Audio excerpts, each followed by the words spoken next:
Hawkins' perspective. It has been several hours of sailing aboard this starship through the Evernight since it left Quaware. I saw the bulk of the two fleets pass by, shortly after the sky turned from blue to black. It was hard to estimate their size with nothing around them to give them scale, but since the Admiral told me that just her sailors numbered more than half my kind's entire living population, I would guess them to be large.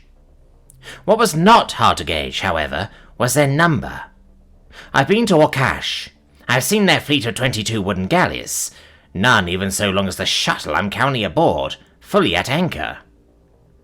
At the time, I was convinced that no fleet that existed could be larger or more formidable. The thought seems almost laughable now. The Terrans alone brought more than twice that number, with the GU bringing as many again, each presumably having a crew equal to the population of a respectably sized realm. What I am yet to behold, though, are the flagships of the GU fleet, the Indomitable Will and of the Terran fleet, the Wrath, a ship which is apparently one of only 47 of her class in existence, and, if this was not simply an instance of the military woman's braggadocio, those of that class being the most fearsome vessels plying the stars. I know they are allies. I know they're here expressly to protect us, since, with the Ansible's launch, our world's location will no longer be able to remain secret. Still, it's difficult not to be apprehensive with so much power present so close to my world. I would liken it to being out at sea in a dinghy and seeing a gigantic Duncolostus whale swimming beneath you, knowing that the only reason you're still alive is that it has decided you aren't worth killing. Problem, Madam Regent? One of the Terran attendants, clad in his ultramarine-coloured uniform, asks, batting his pair of bright yellow eyes at me. Apologies, Lieutenant Colonel Mabatha. Was I grimacing? I chuckle. Somewhat, Your Excellency. The alien boy smiles warmly. Is there anything I can do to make your journey more comfortable? Forcing myself to relax so as not to shame my kind with apparent cowardice, I answer, No, Lieutenant Commander, I'm quite sufficiently comfortable. I do have some questions, though. Please ask, and I'll do my best to answer, Madam Regent, he invites. Thank you, Lieutenant Commander. How far exactly are we travelling from my world to see the buoy be launched? Not far at all, Madam Regent. Relatively speaking, of course. Around 25 light minutes, a little more than 30,000 times the diameter of your planet. Confused, I ask, only 25 light minutes? But isn't the entire galaxy around 100,000 light years across, and traversable in only around a year with your ships? Why is it taking so long to make such a short journey? The light brown-skinned man bobs his head up and down before answering. You're quite right, Your Excellency. At full warp, we would have covered around 50 light years in the time we've been travelling from your homeworld. However, we aren't travelling at full warp for the same reason that we haven't just placed the Ansible directly in orbit around Ground Court. One of the reasons, at least. And what reason is that? I ask, not bothering to venture a guess due to my understanding that I understand nothing at all of these magics. Just that a warp bubble will collapse if it intersects with any area too close to a celestial body's gravity well. More precisely its hill sphere. An FTL com field, likewise, cannot be generated from inside a gravity well so large. It's a good thing, too. If that weren't the case, glassing entire planets would be as simple as attaching a warp engine to a meter-wide asteroid and pointing it at the world you wish to cease existing. Such a low barrier would almost certainly have had some lone lunatic sterilize the entire galaxy eons ago. Chuckles the boy with unnerving calm, given the subject matter. I see. And why can a warp not be made inside a gravity well exactly? I ask. I'm afraid, Madam Regent, that is a piece of information it is outside of my ability to explain. I only have a vague idea, and I shouldn't like to risk misleading you by attempting to explain it, having such a shaky grasp of it myself. If you would like, I can make inquiries on your behalf to see if it might be possible to have you meet some of our astrophysicists, who would be able to give you a more comprehensive explanation. I laugh and gesture to him. I think I shall spare myself. If a starman such as yourself only has a shaky grasp of it, I'm sure it would go well over my head. Dipping his head in deference, the Terran boy closes his yellow eyes and acknowledges, "As you prefer, Your Excellency," in a tone which, were it not for his foreign species and my injury-induced infertility, might well have me inquiring as to whether he was amenable to suiting for me. "ETA 60 seconds, comes the voice of someone not present, translated from the Terran tongue she speaks via the coin at my temple. "If Your Excellency would like a good view of the RAF and the indomitable will as we arrive, might I suggest we move to the front window?" smiles the Lieutenant Commander. "Please lead the way, Mabatha," I agree, getting up and gesturing in what I believe to be our direction of travel. The boy walks on and I follow behind, feeling somewhat as if I'm wading through mud from the squashy globules my feet are buried inside. We pass 33 or so Vrakhand, and several times that many twig as we traverse the length of the shuttle. He brings me to an unoccupied space at the front window and gestures directly ahead, explaining, "That's where we should see them when we get close enough. We will be boarding the RAF, which should give us a good view of the boy being unloaded from the indomitable will." I keep my eyes trained on the patch of sky he indicated for the next few moments. For a few seconds, I'm unsure if I'm truly seeing anything or it's simply my imagination. Then, very quickly, I become sure that I was in fact seeing something. Rapidly drawing closer to absolutely enormous shapes looming out of the darkness. On my right is a sleek, elegant, beautiful ship that glitters like a jewel. On my left, however, is an absolutely brutally designed monster. It's dark enough that it was camouflaged several more seconds than its counterpart, and every patch of its hull utterly forested with the death ones that the Terrans war with, only gigantic. Never have I seen a more hostilely made craft or fortress.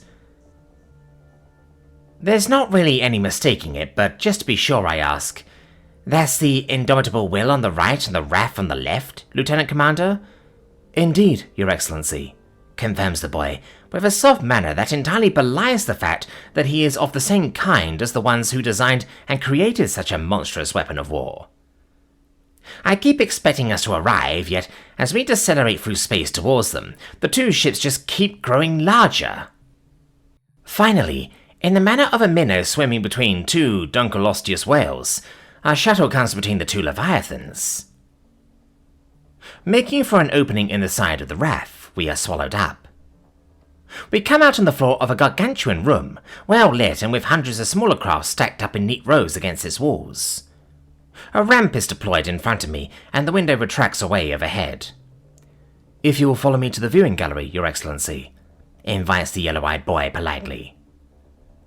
I walk forward, through the terrifyingly cavernous space contained inside the warship, behind the Terran attending me. I hear the plucking of a few hundred squashy shoes following after me. He leads us to a corridor and down a maze of paths.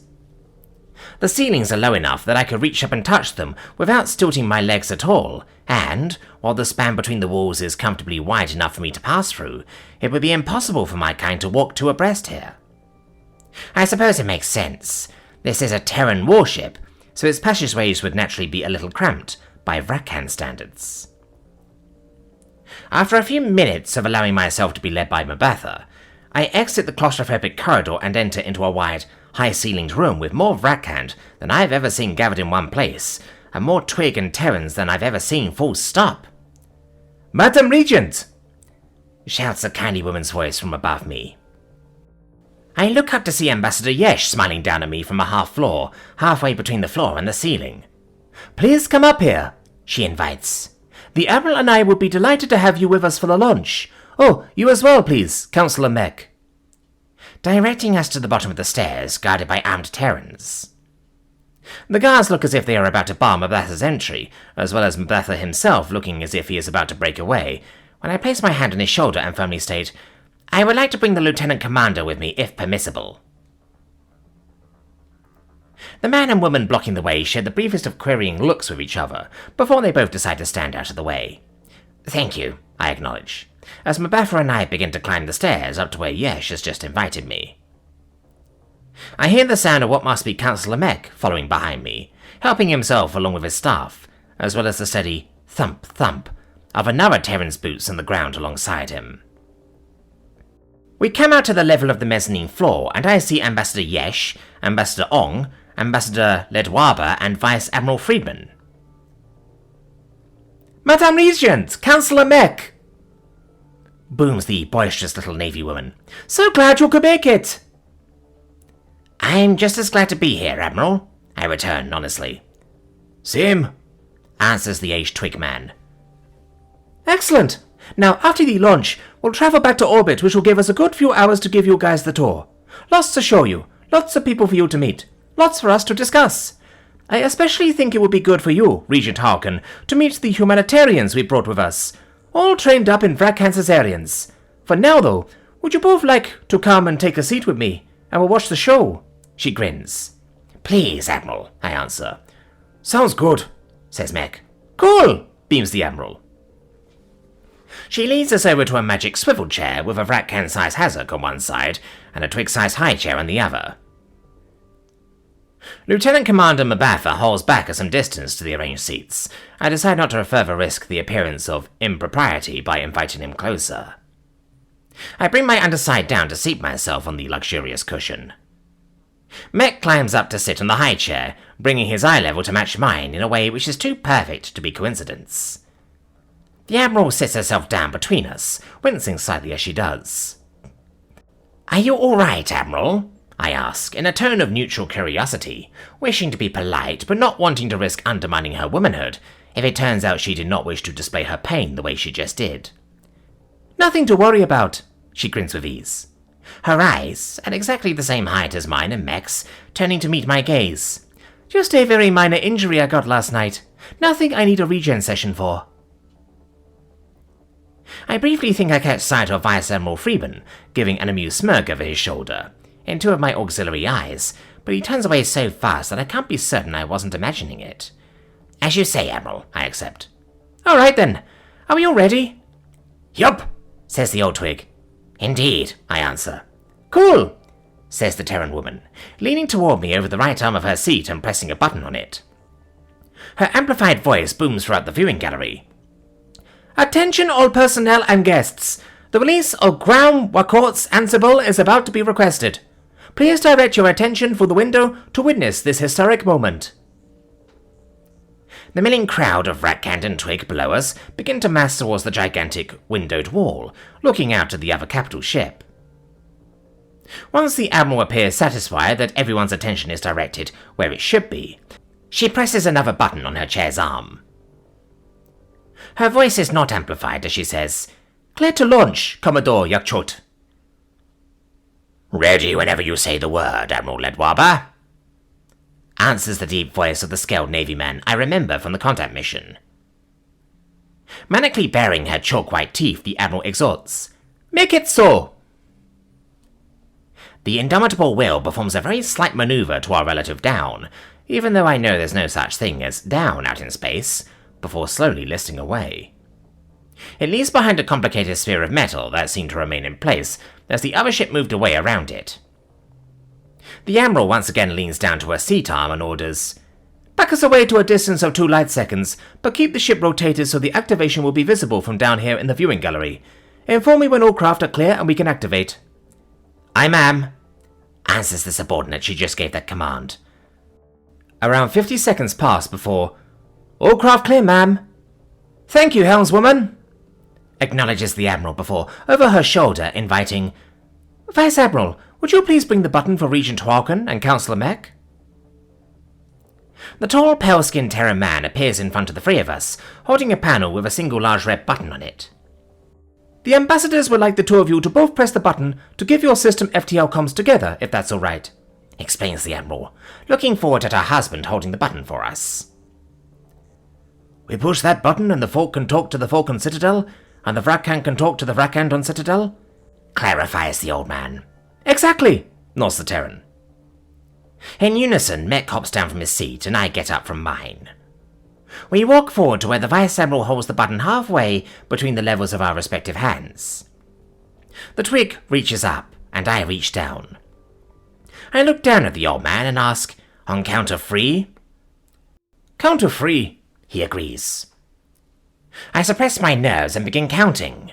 1, 2, 3. The small man's hand and mine both press downward. I look past the Vice Admiral to where the Ansible was and spend 2 seconds terrified into thinking that nothing has happened and that it must be defective. Then, all at once, every Terran in the room is highlighted by a rectangle of light appearing somewhere on their person.